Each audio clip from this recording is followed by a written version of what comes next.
Terbukti, beliau adalah penanggung jawab otoritas keuangan daerah. Kalau korupsi model begini, beliau harus dimintai, paling tidak mintai keterangan.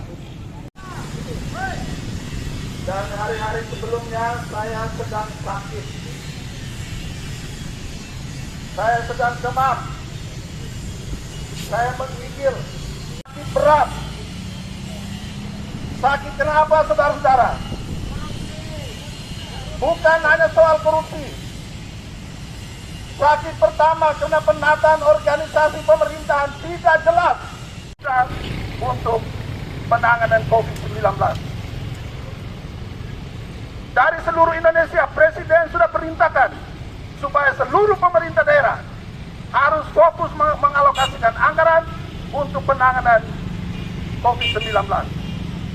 Tapi tega-teganya juga pejabat-pejabat di Kabupaten Sika yang dikoordinir oleh Bupati Sika masih bisa melakukan korupsi terhadap dana BTT, dana bantuan tidak langsung, tidak terduga, dan di dalamnya itu termasuk dana untuk penanganan COVID-19 juga dikorupsi. Bisa saja korupsi itu mulai dilakukan dari masyarakat yang terduga COVID itu diisolasi di SDC. Siapakah yang masak itu semua? Siapa yang belanjakan uang itu? Itu Pak Kejari harus ungkap tuntas. Orang-orang yang kelola itu dana BPT. Dalam hal ini dana untuk penanganan COVID-19. Ini penting. Kami rakyat Sika ini supaya jangan lagi dimanipulasi. Uang-uang ini supaya harus benar-benar dipakai untuk kesejahteraan rakyat. Beliau adalah penanggung jawab otoritas keuangan daerah. Kalau korupsi model begini, beliau harus dimintai, paling tidak mintai keterangan. Bukan dibiarkan begitu saja. Kalau ada yang intimidasi Pak Kejari, kami siap untuk membela Pak Kejari. Siap ke tidak Pak Menteri mau bela Pak Kejari? Siap ke tidak rakyat untuk membela Pak Kejari? Kalau beliau serius dan sungguh-sungguh untuk melaksanakan proses hukum terhadap BTT ini, kalau siapapun, termasuk dari Kejaksaan Agung, mau menekan-nekan Pak Kejari, kami siap untuk membela Bapak. Kami siap. Betul siap atau tidak? Harus siap. Karena di tangan Pak Kejari, kita harus menyelamatkan berbagai uang rakyat yang saat ini dikorupsi.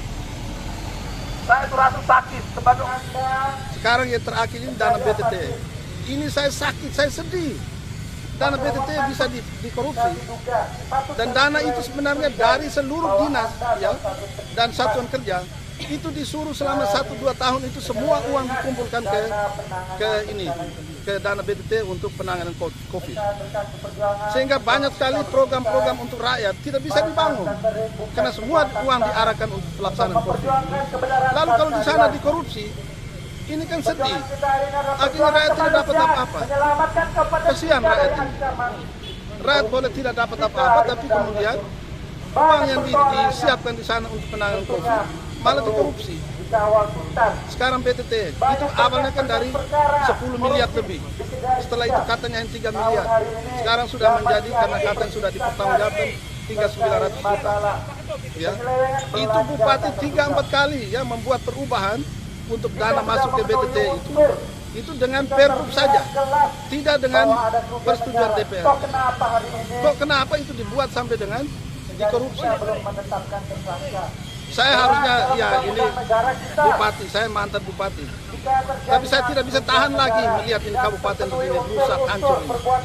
Padahal kita ini, Kabupaten Sika ini dari dulu dijuluki sebagai barometer politik NTT. Tapi barometer itu rusak tangan Robi itu. Demikian saja. Harapan terhadap kejaksaan, Pak? Iya, kita harap jaksa ini bekerja jangan main-main. Jangan main-main. Saya tadi sudah bilang, Pak Kejari berani atau tidak tangkap bupati. Saya dulu tidak ada bukti pun ditangkap, ditahan. Saya tidur di rutan sana. Tapi saya ikuti sidang sampai dengan jaksa itu melakukan kasasi di Mahkamah Agung. Turun putusan saya ini bebas murni. Itu semua hanya politisasi.